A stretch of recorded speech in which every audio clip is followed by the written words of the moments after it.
Hello my beautiful friends, it's Amanda here, and today we're talking about the latest release from Anastasia Beverly Hills. This is the Primrose palette. It is currently available. It has to have been over a year now since I've talked about any new releases from this brand. And to be honest with you, when I first saw pictures of this palette, I was not really interested in it. And I'll tell you what, it's these shimmers, particularly these two kind of duochrome shimmers, and a very generous Ulta coupon that convinced me to purchase this. I posted a picture of this over on the Makeup.Just.For.Fun Instagram page, and I was really surprised by how many people asked for a full video. So here it is. Like I said, I purchased mine from Ulta. You can also find this on the ABH website and at Sephora. It is priced at $55 US, so it is a pretty pricey palette. Here's the outer box that the palette comes in. It looks the same on the front, but the back has the full ingredients list, which the palette itself doesn't have.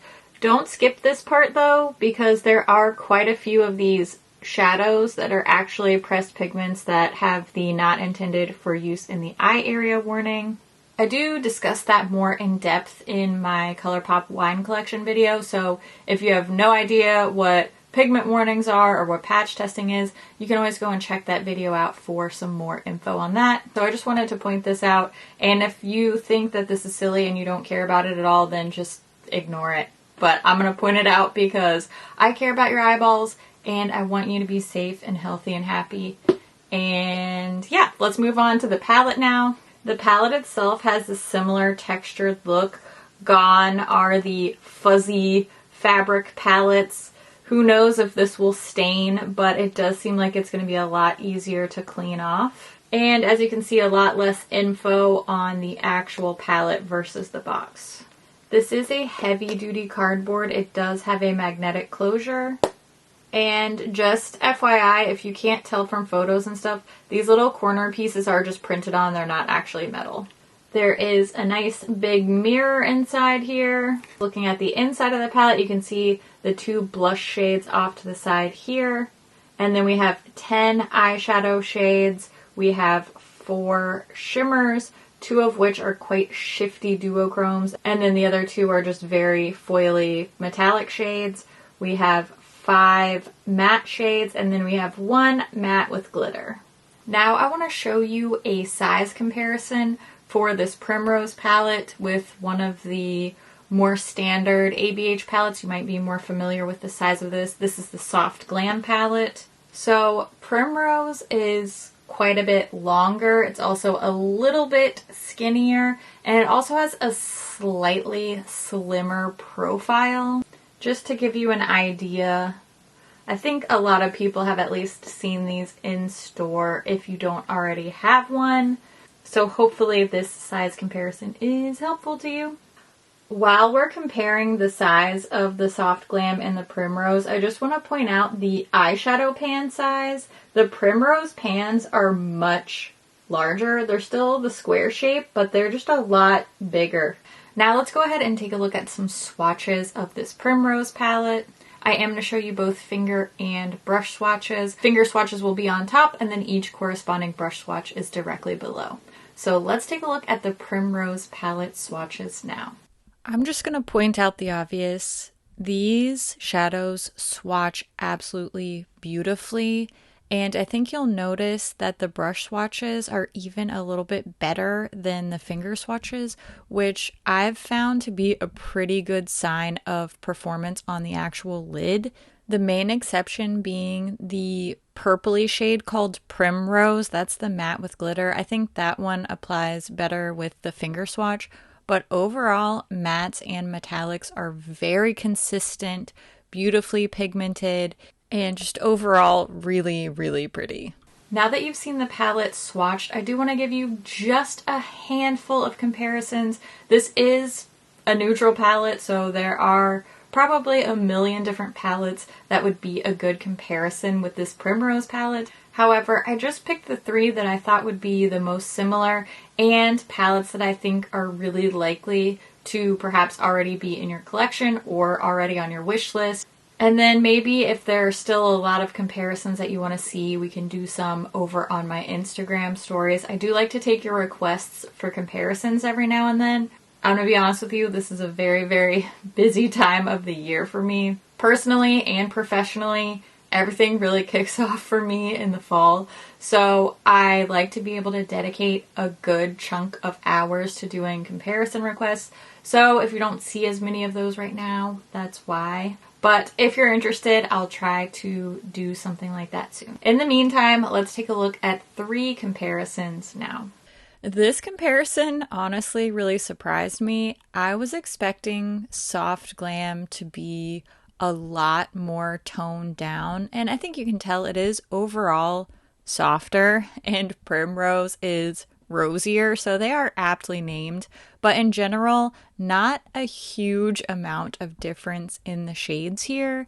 The first palette that came to mind for me was this Too Faced The Natural Nudes palette, and in general, I will say I prefer the Natural Nudes over Primrose just because you're getting very similar shades, similar performance, but you actually have a couple more eyeshadows and no bulky cheek products. So I do prefer overall the Natural Nudes palette.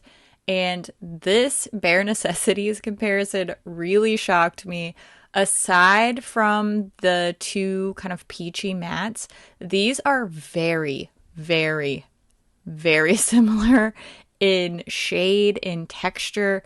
Overall, Bare Necessities can almost completely dupe Primrose. Next, I want to show you these shadows in action. So I'm going to show you a quick tutorial using the Primrose palette for the eye look that I'm wearing today, and then I'll wrap up all my thoughts at the end.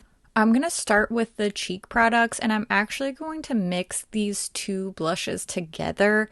Just Grapefruit on its own is a little too pale for me, and Saddle on its own is a little too warm orangey for me, but mixed together they actually make a decent blush color. I didn't find the application to be super smooth and flattering on the skin, but once I added some Super Shock cheek highlighter on top, I think that it helped even out, and it definitely made the blush look a little bit more passable, at least in my opinion. I'm not somebody that loves a matte cheek, and I don't find that matte blush is super flattering on my dry skin, but adding a little sheen on top really helped, and I think overall it ended up looking pretty cute. Now let's go to the eyes. Of course, I'm prepping my eyes with my favorite eye base. It's the MAC Paint Pot in the shade Painterly. Then I'm going in with this very light neutral brown called Honey. I'm just putting that in the crease area, blending it out with my favorite ColourPop blending brush. These matte shades apply and blend really, really easily. They are a lot easier to work with than the previous ABH mattes, in my opinion. Next up is my favorite matte color from this palette. It's the shade Claret. I think this is pretty special among the Anastasia palettes that I have. I really like the pigmentation here. It's not so intense that it's crumbly and difficult to work with, but it's definitely showing up and keeping its color and depth on the lid. Now for my favorite shades in the palette, I'm first taking rose water and applying that to the inner corner and up onto the inner part of my eyelid. These shimmers are so mesmerizing on the eye. Just wait until you see this one Peony applied right in the center of the lid to sort of blend all those colors together. Just barely tapping it on with my fingertip gave a beautiful sheen. It's not tough to work with. All of these colors work together so well. I wasn't getting any blending away, no muddying of tones. And I felt like even layering them up was easier than previous ABH palettes that I've tried, where I felt like I had to be a little bit more careful and a little bit more precise as to not blend away any of the shades. Curled my lashes and added some Wander Beauty Unlashed mascara. And that's my finished look. I think this turned out really pretty. The shades worked well together. They were easy to apply, easy to work with. I think anybody could have a good time using this palette. Formulas and colors are not too complicated and they end up looking absolutely stunning. Okay, I have a lot of thoughts. Some of them are good thoughts and some of them are less than complimentary thoughts. Let's start with the good things and then work our way to the criticism.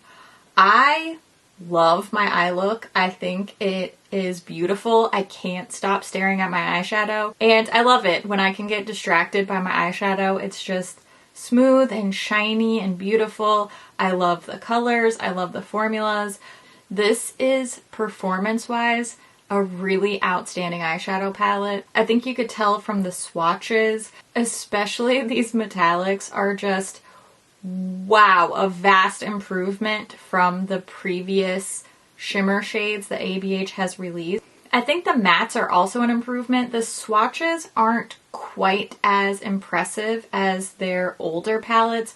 Their previous matte shades were just those really inky, opaque, just crazy in your face matte shadows that swatch like a dream, but can be more difficult to use on the eye. These aren't quite as in your face in swatch, but in use, I think these are just as beautiful on the eye. They're much more user-friendly. They blended nicely. They kept their color on the eye. I didn't feel like I was blending it away like I have with those super, super soft ABH mattes of yore. I'm not getting tons and tons of kick up. I mean, these still are pretty soft shadows, but it's nothing like my previous ABH palettes where as soon as I stick my brush in, I felt like the shadow was just exploding in a puff of shadow dust. These seem to be wonderfully formulated. I do think overall the eyeshadows are a cut above, and I just like every single one of them. Now for my critiques. I never like it when there's cheek products included in an eyeshadow palette. They're not very inclusive. I don't like the way it looks. I don't like the use value. I pretty much never like a palette that has both cheek and eye products in it. I won't say absolutely never. I'll just say pretty much never, because I'm sure somewhere, someday, there will be a palette that I love that includes both. But I don't think this was a good move for ABH. I don't think that this suits where we're at in the market. I think it would have been much, much better to just do the little palette like this and then have, I don't know, 4 or 5 or 6 separate little cheek duos in this Primrose collection. You could give them all cute little flower names. Then people would have the choice of what kind of face colors they're interested in. Not only would it have been obviously more inclusive, but it would have been a good business strategy, because then they could sell more than one cheek duo to any given customer. So I just don't understand this. I don't think it was a good move marketing wise, and frankly I just don't really like the blush colors in here anyway. I think it looks fine on, but it's just never going to be something that I gravitate towards. Personally, I don't love a matte cheek anyway. I know a lot of people do, but I don't love it. It doesn't work well for me, and I can imagine that there is a huge swath of customers out there that this also won't work for. Releasing a neutral palette, especially something like this that's very pinky and soft and romantic, it's kind of weird as a fall or pre-holiday. I don't know, is this their holiday release? I have no idea. I have not been keeping up with them. It just seems like a weird move, especially when they already have soft glam, and as you saw from the comparisons, this is not really a vastly different color story. Formula-wise, they're more different, but color story-wise, pretty similar. There's a lot of overlapping look that will come out of these two palettes. So I don't understand doing a neutral palette. I don't understand the theme. I don't understand the cheek products. I just find it it just feels a little weird to me. I hate to say that because I think the eyeshadows are really beautiful. I like the formula. I love my look. I've liked using this palette, and I do think it's a great little neutral palette. I just don't think that it was well edited. I hope we continue to see some new palettes from them. I just hope we get something a little bit more innovative color story-wise and something a little bit more inclusive face color-wise. But hey, that's just one girl's opinion. I'm sure this is the perfect palette for somebody. It's just pretty good for me, but not quite perfect. Now's the time when I want to hear what you think about this palette. Are you interested? Do you agree with my critiques? Do you have different critiques? Do you love this and this is just the perfect palette for you? I always love to hear what you think. Doesn't matter if we agree or not. As always, thank you so much for watching, and I'll see you in my next video. Bye! Why did that sound so weird? Primrose, the Primrose palette. Take this part, move it, make it make sense. Editing Amanda, you got this. Okay. Man, I should have brought my water in here. Stay focused, stay focused. Camera and Amanda, both stay focused. But why though? Why? Okay, I'll stop whining like a child someday. Pans are ginormous. Ginormous, I say. Please try not to break these super expensive palettes, Amanda. Ugh. Oh man, I almost dropped it. Wow. I'm fine. Get back in there. Get back on there. Okay. Everybody's opinions are welcome here as long as they are stated politely. You guys are good at that though. I think I have a kind of confusing aesthetic going on, which I actually love for myself. My lightning bolt earrings and tie-dye sweatshirt, but then I have this very like soft, romantic, very pretty, sweet look on. I'm like a contradiction wrapped in a conundrum that made no sense, and I apologize for how I am. Anyway, thanks for watching. You are genuinely just such a sweet little peach, and I appreciate you, and I'm glad you're here, and I hope you're having a good day. And if you're not having a good day, then I hope that tomorrow's better. And I just want you to know that I love your face so much, and I will see you in my next video. Okay, bye!